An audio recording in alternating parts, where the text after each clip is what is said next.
સુરેન્દ્રનગર જિલ્લામાં અને સમગ્ર ઝાલાવાડ સહિત મૂડી પંથકમાં ઉનાળાની કાળઝાળ ગરમીને અને ધોક ધમતા તાપમાં સૂર્યનારાયણ પોતાનું રુદ્ર સ્વરૂપ ધારણ કરવાનું શરૂ કરી દીધું છે।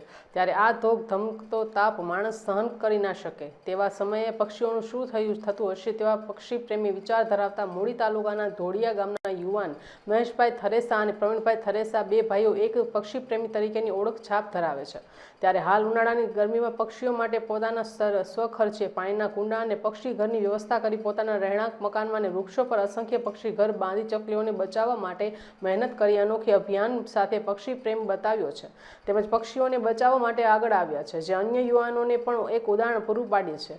ત્યારે તેઓના મકાન ફળિયા ચકલીઓના કલરવથી ગુંજી ઉઠ્યું હતું। ત્યારે આ યુવાન આનંદિત જોવા મળે છે અને યુવાનમાંથી પ્રેરણા લઈ અન્ય યુવાનો પક્ષીઓ માટે આગળ આવે તેવા ઉદ્દેશ્ય સાથે યુવાનોએ એક સંદેશો પાઠવે છે।